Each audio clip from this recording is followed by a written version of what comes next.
বান্দা নামাজ পড়ো আঁকড়ে ধরো ছেড়ো না নামাজ এই জীবনে করো না কাজা হবে যে সাজা দোজখ ঠিকানা আখিরাতে দোজখ ঠিকানা আখিরাতে বান্দা নামাজ পড়ো আঁকড়ে ধরো ছেড়ো না নামাজ এই জীবনে করো না কাজা হবে যে সাজা দোজখ ঠিকানা আখিরাতে দোজখ ঠিকানা আখিরাতে নামাজ না পড়লে কি হবে ঠিকানা দোজখ হবে জাহান্নাম হবে আল্লাহ তাআলা আমাদের জাহান্নামের আযাব থেকে নাজাত দান করুন বলুন আল্লাহুম্মা আমিন বলুন আল্লাহুম্মা আমিন ফজর গেল ঘুমে ঘুমে জোহর বেলাতে কাজ আসর গেল তাসার আড্ডায় মাগরিব হেলা ফেলায় ফজর গেল ঘুমে ঘুমে জোহর বেলাতে কাজ আসর গেল তাসার আড্ডায় মাগরিব হেলা ফেলায় নামাজ তোমার সঙ্গের সাথী নামাজ হলো ঘরের বাতি নামাজ বিনা এই দুনিয়ায় সবই যে বৃথা বান্দা নামাজ পড়ো আঁকড়ে ধরো ছেড়ো না নামাজ এই জীবনে করো না কাজা হবে যে সাজা দোজখ ঠিকানা আখিরাতে দোজখ ঠিকানা আখিরাতে আল্লাহ তাআলা হেফাজত করুন বলো আল্লাহুম্মা আমিন জোরে হবে না আল্লাহুম্মা আমিন নারে তাকবীর ভাইরা আমার তরুণ যুবকেরা আমার সেই নামাজ সবচেয়ে বড় ইবাদত আল্লাহ তাআলা আমাদের প্রত্যেককে নামাজি বানিয়ে দেন ভাইরা আমার এই নামাজ সমস্ত নবীদের জামানাতেই ছিল এই রকম পাঁচ ওয়াক্ত ধারাবাহিক স্টাইলে ছিল না মুসা নবীর জামানায় দুই ওয়াক্তের নামাজ ছিল এরকম অন্যান্য নবীদের জামানায় নামাজ ছিল বাদশা জুলকারনাইন নামাজ তার আমলে ছিল হে তরুণ যুবকেরা হে আমার বন্ধুরা হে আমার মুরব্বিয়ানেরা শুনে রেখেন দিন বাবা এমন সময় দেখতে পাওয়া যায় বাদশা বললেন হে আমার সঙ্গী সাথীরা হে আমার সভাসদেরা হে আল্লাহর এক বান্দারা আমি যে সন্ধানটা পেয়েছি এই সন্ধানটার সম্পর্কে কি আপনাদের জানা আছে আপনারা কি আবে হায়াত কুমার সম্পর্কে জানেন এই আবে হায়াতের পানির সম্পর্কে কি জানেন সেই সময় বুজুর্গ ব্যক্তিদের মধ্যে কেউ কেউ বললেন হযরতের আদম আলাইহিস সালাতু ওয়াস সালামের বর্ণনা থেকে পাওয়া যায় আবে হায়াতের কথা আবে হায়াতের পানি মধুর চেয়ে মিষ্টি দুধের চেয়ে সাদা যদি কেউ একবার পান করে তার জীবনে জিন্দেগিতে আর কখনো মৃত্যু আসবে না এই আবে হায়াতের পানি সম্পর্কে জানা যায় ভাই আমার দোস্ত আমার এটা হলো কোকেসাস পর্বতের নিচে গভীর অন্ধকার ভাই আমার জঙ্গলের ভিতরে একটা কূপ আছে এই কূপটা গভীর অন্ধকারের ভিতরে আছে এই রকম বর্ণনা হযরতে আদম আলাইহিস সালাতু ওয়াস সালামের মধ্যে থেকে তার বর্ণনা থেকে পাওয়া যায় তার বক্তব্য থেকে পাওয়া যায় হে তরুণ যুবকেরা হে আমার বন্ধুরা, একদিকে বসেছিলেন হযরতে লোকমান হাকিম, আর একদিকে বসেছিলেন হযরতে খিজির আলাইহিস সালাম, আর সামনে আরো বসে আছেন আল্লাহওয়ালা মানুষ। ভাই আমার, সেনাপতি থেকে শুরু করে বড় বড় রাজ দরবারের বড় বড় ব্যক্তিত্বরা। বাদশা জুলকারনাইন বললেন, আমি তাম পৃথিবীর বাদশা, আমি সেই আবে হায়াতের কুয়াকে খোঁজ করতে চাই, আর আবে হায়াতের কুয়ার পানি পান করে জীবন লাভ করতে চাই, সারা জীবন বাঁচতে চাই, কিয়ামত পর্যন্ত আমার আল্লাহ ইবাদতে কাটাতে চাই। জোরে হবে না? আর জোরে হবে না? কি গো, সারা জীবন কেউ বাঁচবে বলেন তো? বাঁচবে?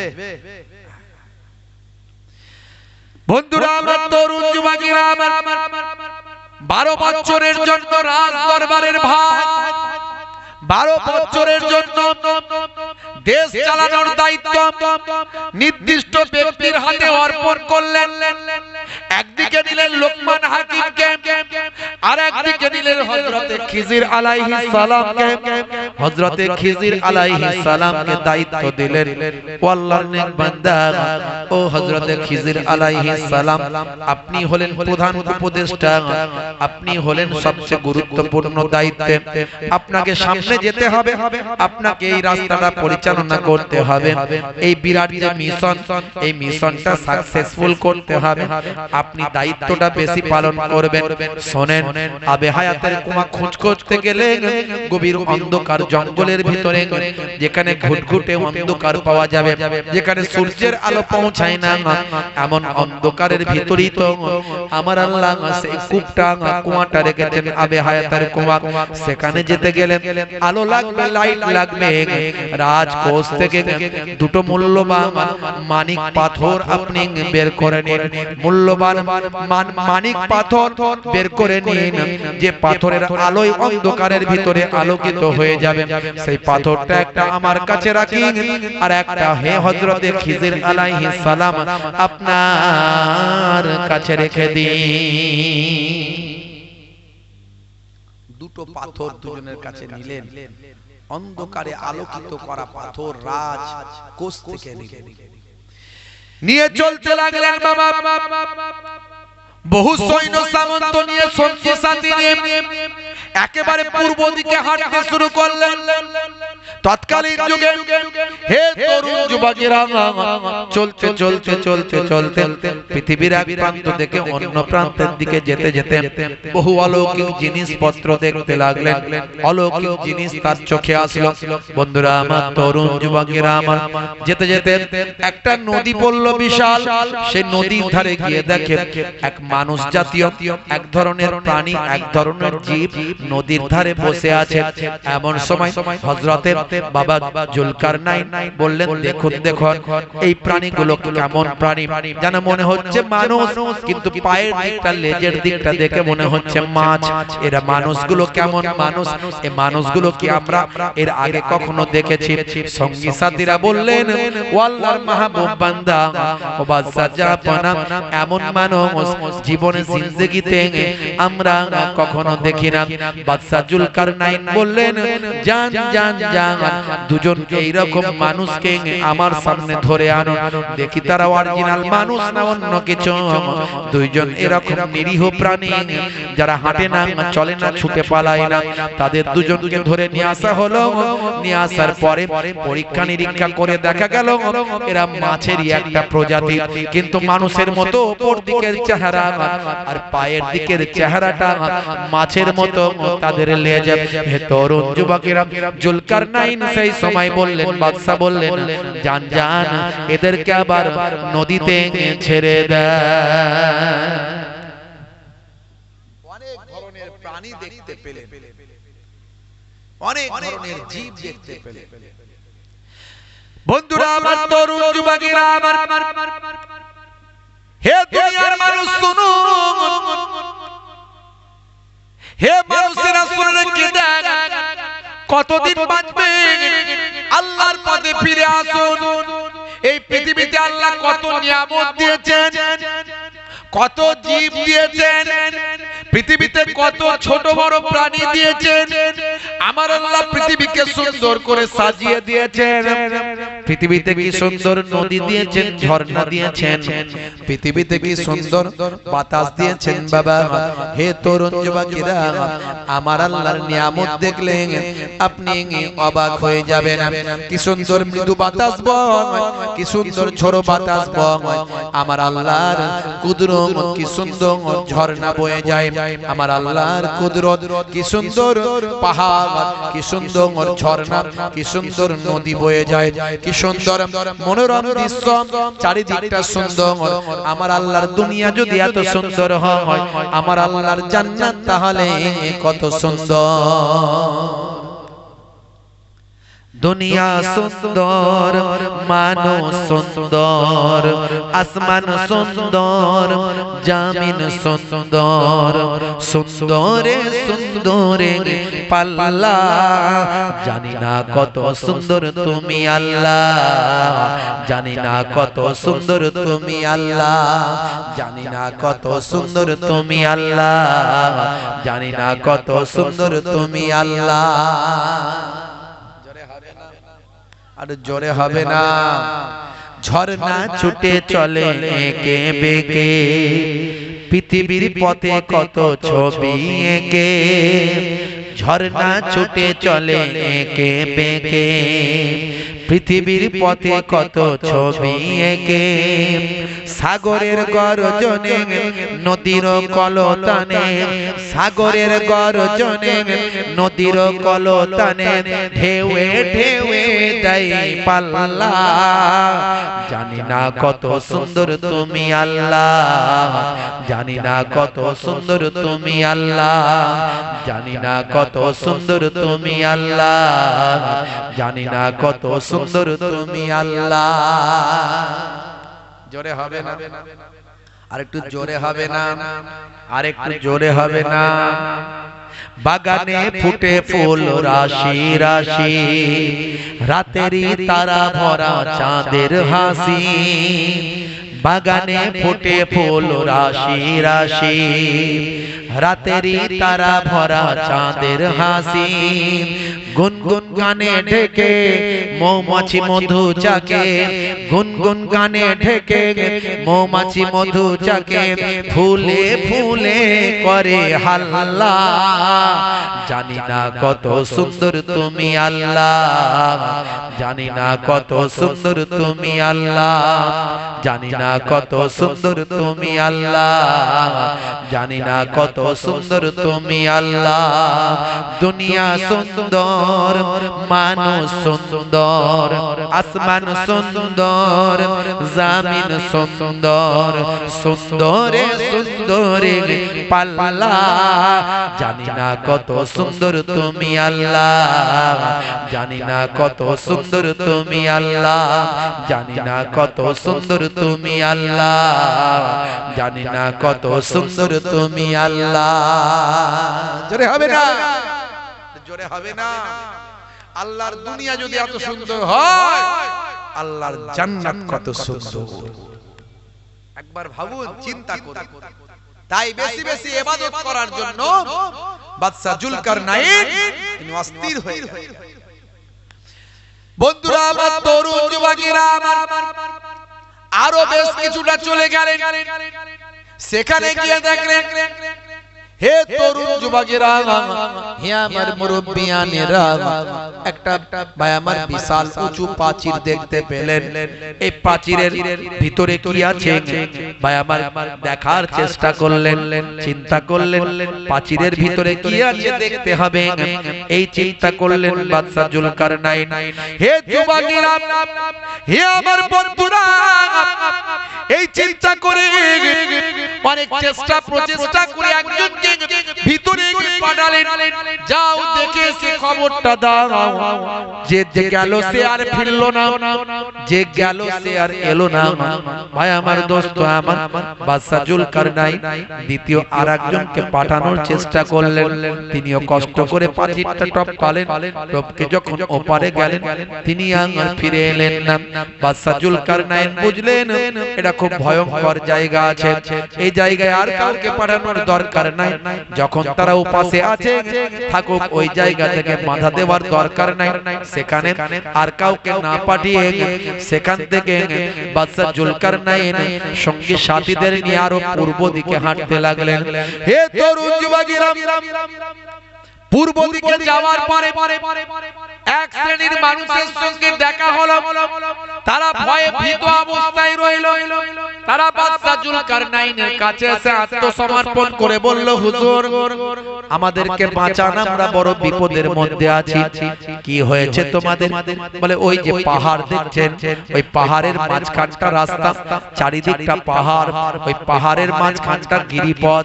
ওই গিরিপথ দিয়ে একদল দস্যু যখন তখন ওই পাহাড় থেকে চলে আসে, এসে আমাদের মাল সম্পদ সব ধ্বংস করে দেয়। তারা ভীষণ ভয়ঙ্কর, তাদের শক্তি সাহস বিরাম, আমরা দুর্বল, আমাদের সবকিছু ধ্বংস করে, আমাদের ফল পাকড়, আসবাবপত্র, পশু পাখি, গাছপালা, আমাদের যাবতীয় ফসল আদি সব ধ্বংস করে দেয়, এমনকি আমাদের মধ্যে থেকে বহু মানুষকে হত্যা করে। হে তরুণ যুবকেরা, হযরতে বাদশা জুলকারনাইন চিন্তা করলেন এরা কারা। পরে জানতে পারলেন এরাই হলো ইয়াজুজ মাজুজ, এরাই হলো ইয়াজুজ মাজুজ। হে তরুণ যুবকেরা, যাদের কথা আমার আল্লাহ কোরআন মাজিদের ভিতরে বলেছেন, সেই সময় বাদশা জুলকারনাইনকে তারা বলল, হুজুর আপনি যদি আমাদের অর্থ চান অর্থ দেব, আমাদের সম্পদ চান সম্পদ দেব, আমাদের সাহায্য করুন, না হলে আমরা সব মারা যাব, এই ইয়াজুজ মাজুজের অত্যাচারে আমরা ধ্বংস হয়ে যাব। সেই সময় বাদশা জুলকারনাইন বললেন, আল্লাহ আমাকে যা সম্পদ দিয়েছেন সেই সম্পদের কোনো অভাব নাই, আমার সম্পদ লাগবে না, যেটা লাগবে সেটা হলো তোমাদের সাহায্য, তোমাদের লেবারি, তোমাদের পরিশ্রম, তোমরা পরিশ্রমটা আমাকে দাও। আমার সঙ্গী সাথীদের লাগিয়ে এই যে গিরিপথটা আছে, এই গিরিপথটা আমি একটা প্রাচীর বানিয়ে দেব। লোহা দিয়ে, তামা দিয়ে, যত রকম ধাতু আছে সেই ধাতু তিনি আনালেন, আনিয়ে সেগুলোকে তাপ দিয়ে আগুন জ্বালিয়ে সেগুলোকে গলিয়ে ফেললেন।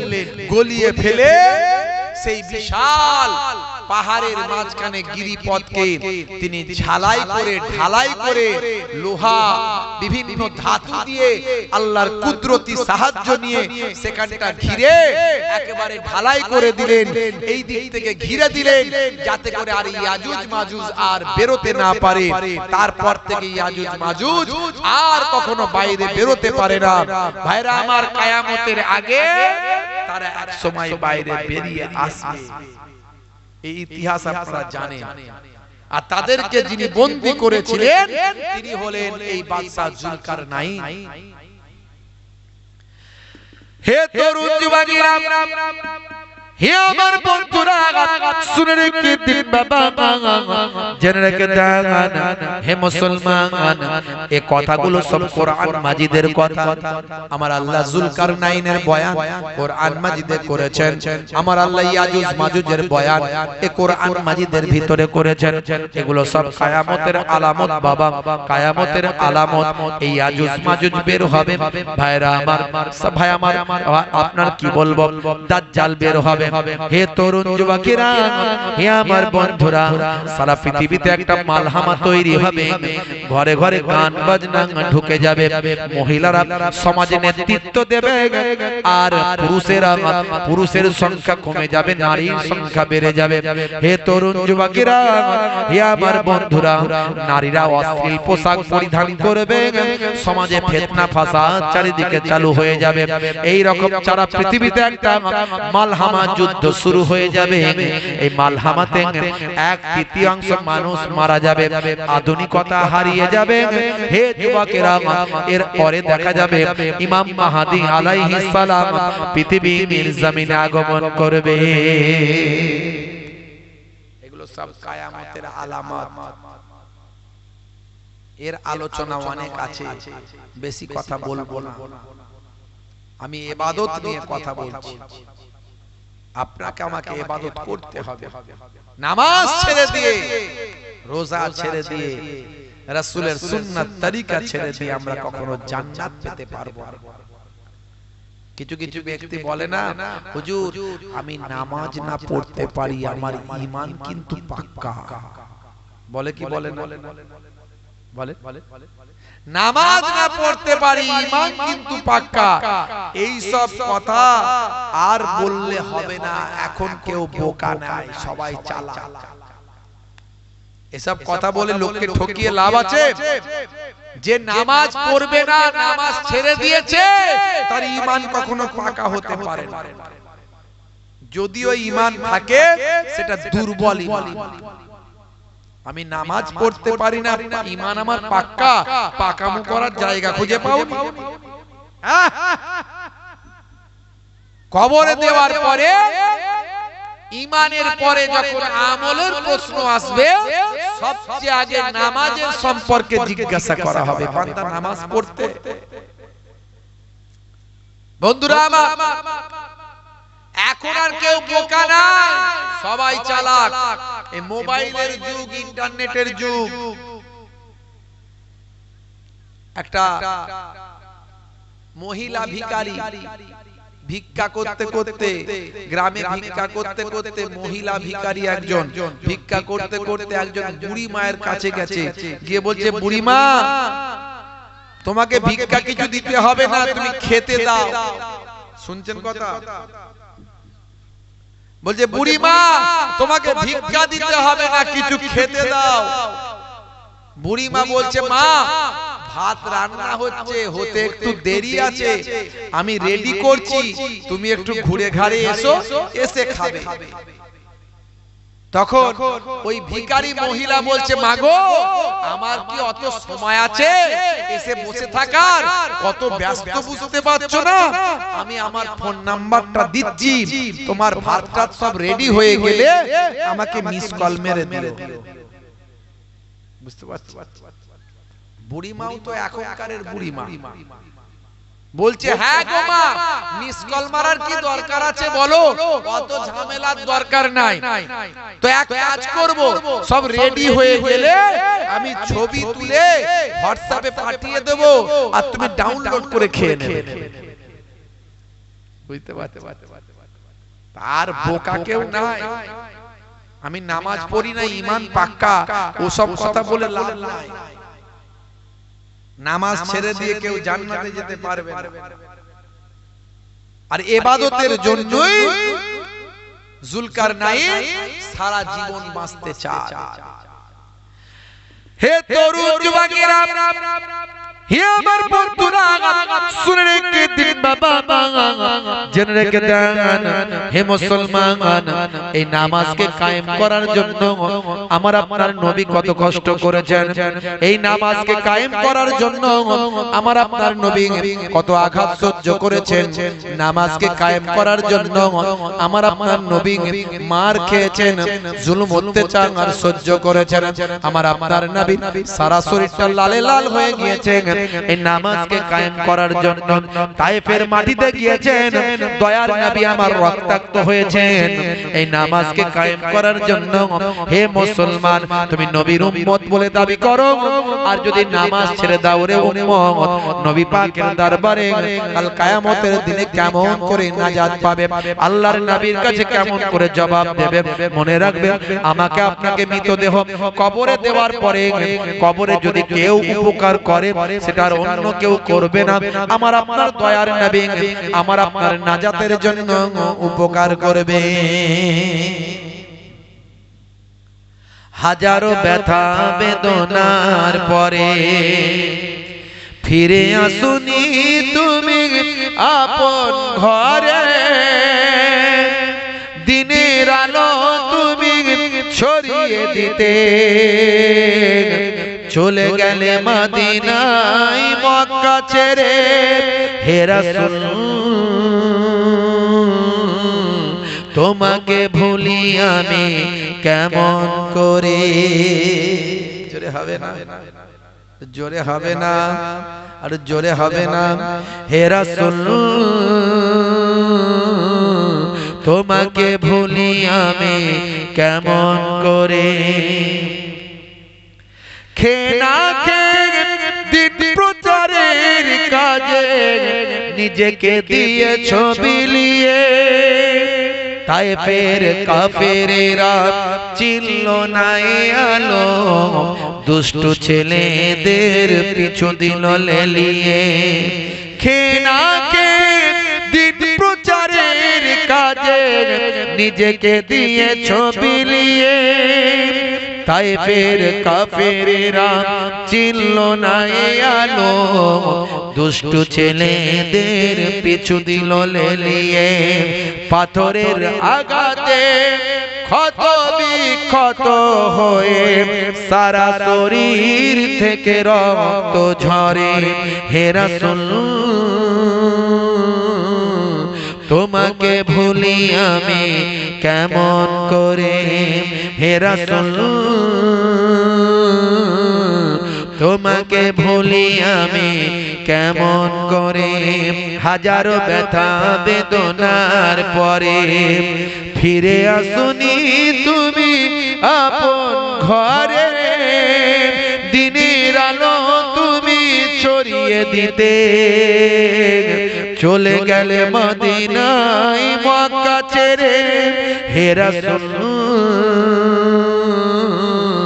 তোমাকে ভুলি আমি কেমন করে জোরে হবে না আর জোরে হবে না হেরার গুহায় তোমারই ধ্যান আসমান থেকে নামে আল কোরআন হেরার গুহায় তোমারই ধ্যান আসমান থেকে নামে আল কোরআন ভাঙলো সবার ভুল তোমারই পরে আসলো কোরআনের ছায়া তলে খালিদ ওমর আলী আবু বকর ইসলামী ঝান্ডা নিল যে তোলে আল আমিন তুমি ছিলে যে সবার আল আমিন তুমি ছিলে যে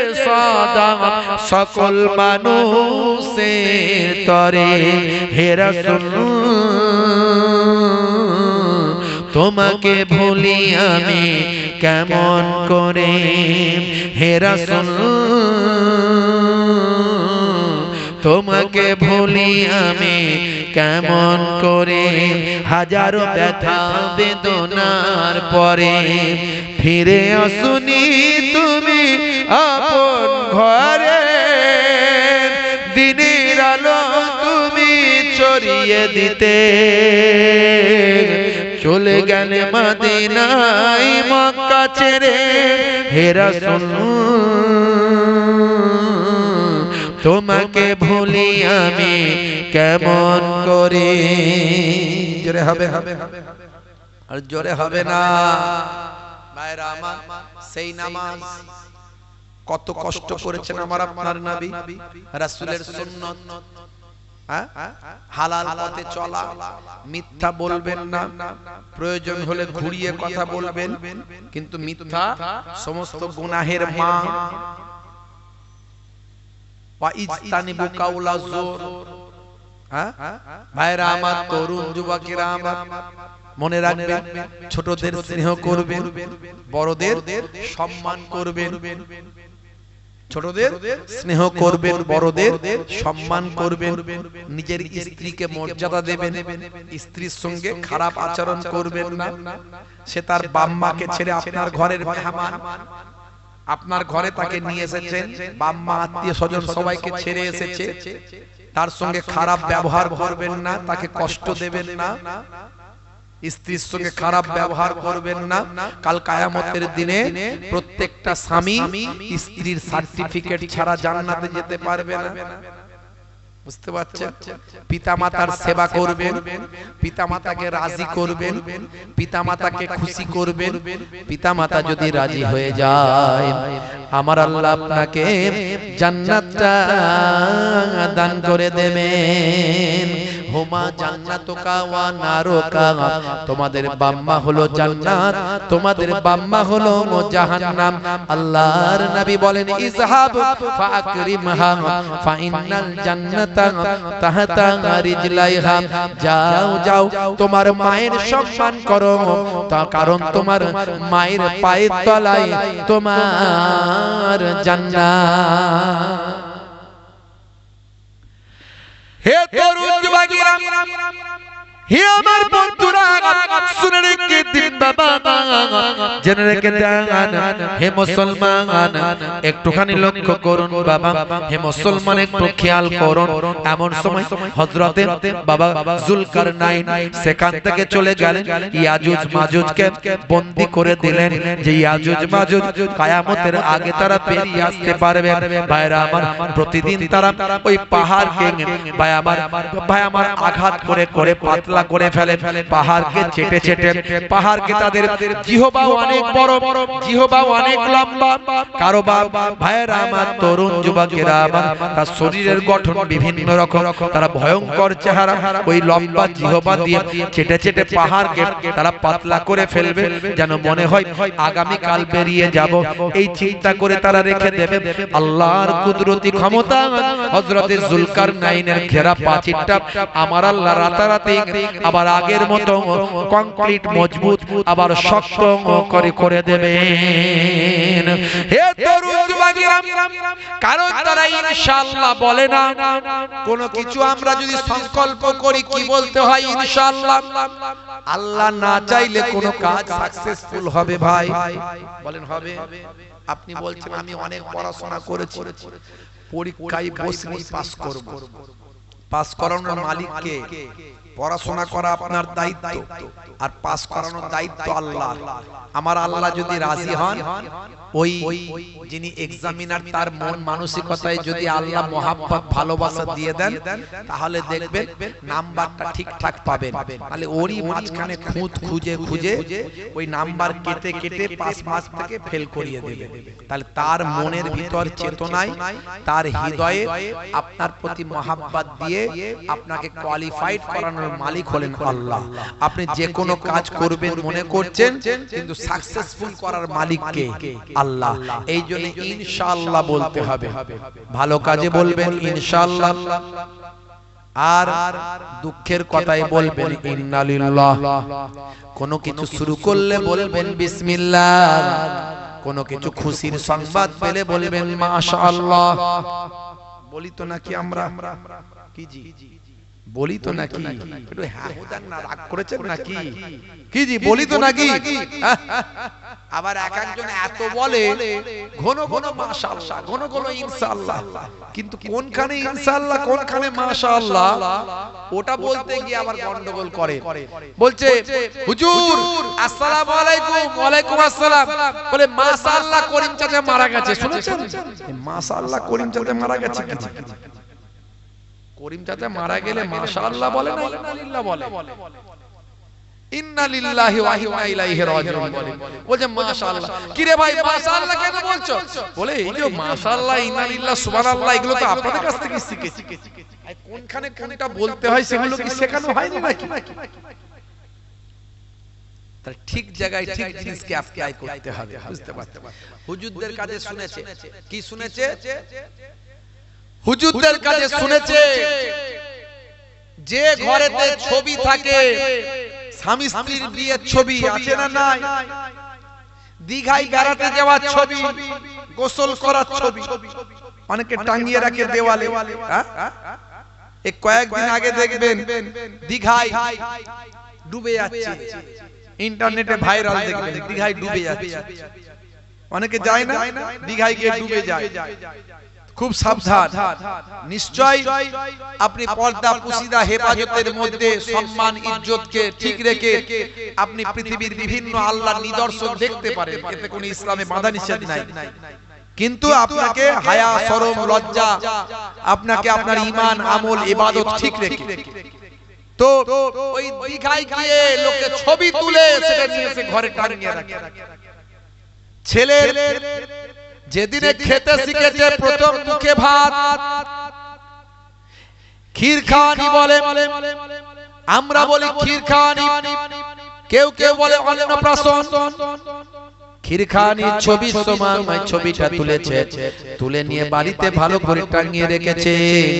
হে তরুণ যুবকেরা শুনে রেখে দেন, এই যে বাড়িতে ফটো টাঙিয়ে রাখা, বাড়িতে স্ট্যাচু রাখা, বাড়িতে মূর্তি রাখা, বাড়িতে ছবি রাখা, আল্লাহর নবী বলেন মা আসফালা মিনাল কাবাইন, আল্লাহর নবী বলেন লা ইয়াদখুলুল মালাইকাতু বাইতান ফীহি কালবুন আও তাসাবির। যে ঘরে ছবি থাকে, যে ঘরে স্ট্যাচু থাকে, যে ঘরের দরজার সামনে পালতু কুত্তা থাকে, কুকুর থাকে, সেই ঘরে আমার আল্লাহ রহমতের ফেরেশতা প্রবেশ করে না। ছবি থাকলে ঘরে ফেরেশতা ঢুকবে না। আর শিকারী কুকুর ছাড়া, শিকারী কুকুর হলে আলাদা কথা, ট্রেনিং প্রাপ্ত কুকুর হলে আলাদা কথা, কিন্তু বাঁশবাগানের ঝাড়ে গিয়ে পায়খানা খায় আর আপনার ঘরের দরজার সামনে এসে ঘুমায়, এরকম কুকুর যদি থাকে আপনার ঘরে রহমতের ফেরেশতা ঢোকে না। এখন চাচা ওয়াজ শুনে নিয়েছে যে ঘরে নাকি ছবি থাকলে, মূর্তি থাকলে, স্ট্যাচু থাকলে ফেরেশতা ঢোকে না। তখন যখন দেখছে জাকামদানির কষ্ট হচ্ছে, অবস্থা খুব খারাপ, বুঝতে পারছে, তখন ছেলেদেরকে বলছে বাবা রে কই রে, কি বলে মরতে আমাকে একদম ইচ্ছা যায়নি, অনেক কাজ বাকি, এক কাজ কর, হুজুরদের কাছ থেকে শুনেছি যে ঘরে ছবি থাকবে সে ঘরে ফেরেশতা ঢুকবে না, আমাকে কোন রকমে নিয়ে গিয়ে ওই ছবিওয়ালা ঘরটায় ঢুকিয়ে দে, ওই মূর্তিওয়ালা ঘরটায় ঢুকিয়ে দিয়ে ফেরেশতা এসে আমার রূহটা না বের করতে পারে। কোন জায়গার ফায়দা কোন জায়গায় লাগাচ্ছে বুঝতে পারছে, কিন্তু জানে না ওটা রহমতের ফেরেশতা ঢুকবে না, আজরাইল ফেরেশতা সব জায়গায় ঢুকতে পারে, ওটা তার জানা নাই। ভাইরা আমার, তরুণ যুবক, খুবই সংক্ষেপ করে বলবো, লম্বা চওড়া নয়, কথাই কথা বেড়ে যাচ্ছে। হে তরুণ যুবকেরা, হে আমার মুরব্বিয়ানেরা, শুনে রেখে দিন বাবা, জেনে রেখে দেন মুসলমান, এইভাবে যেতে যেতে বহুদূর চলে গেলেন পূর্ব দিকে। পূর্ব দিকে হযরতে যুলকারনাইন হযরতে খিজির আলাইহিস সালামকে নিয়ে পূর্ব দিকে গিয়ে একটা বিশাল বড় নদী পড়ল। সেই নদীর ওপারে নাকি বহু মানুষের বসবাস আছে। হুজুর বললেন তাদের কাছে আমি একটু যেতে চাই। বাদশা যুলকারনাইন বলল তাদের কাছে যেতে চাই, কিন্তু যাওয়ার কথা শুনে যুলকারনাইন আসছে তার সৈন্য সামন্তর সঙ্গী সাথীদের নিয়ে। এই চিন্তা করে ওই পারের মানুষগুলো ভয় পেয়ে গেল, যানবাহনগুলো সব সরিয়ে দিল, নৌকা নাই, কোনো বোট নাই, কোনো যাতায়াতের ব্যবস্থা নাই। হযরতে যুলকারনাইন বললেন শোনো, তোমরা এক কাজ করো, সঙ্গীরা সৈন্যরা, তোমরা জঙ্গল থেকে বড় বড় গাছ কেটে নিয়ে এসে ডোঙা তৈরি করো, ডোঙা তৈরি করো, নৌকা তৈরি করো, যাতায়াতের ভেলা তৈরি করো। এই ডোঙা নৌকা তৈরি করে এপার থেকে ওপারে গিয়ে ওই গ্রামের ভিতরে গিয়ে পৌঁছে গেলেন। গিয়ে দেখেন মানুষগুলো বড় দুর্বল, বড় সহজ সরল মানুষ।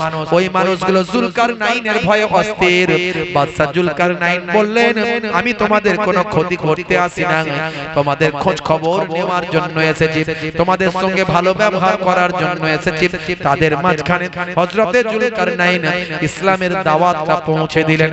হাজার হাজার মানুষ ভাই আমার যুলকারনাইনের কথা শুনে, আল্লাহর মাহবুব বান্দাদের কথা শুনে তারা সকলে ভাই আমার ঈমানদার হয়ে গেল।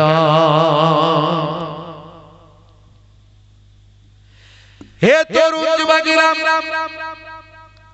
ওই কাল থেকে যেতে যেতে জঙ্গল পড়ে গেল, বিশাল বিশাল পাহাড় পড়ে গেল।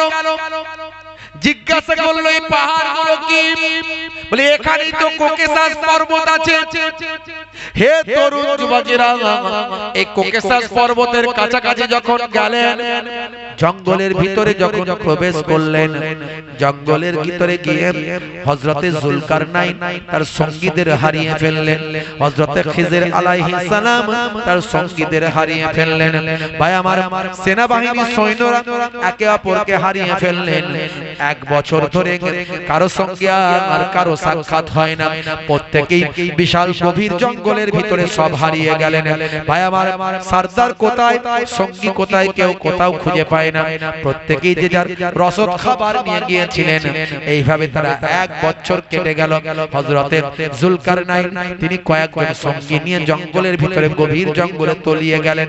আবার হযরতে খিজির আলাইহিস সালাম কয়েকজন সঙ্গীদের নিয়ে তিনিও বাবা হারিয়ে গেলেন, শেষে একাকী হয়ে গেলেন।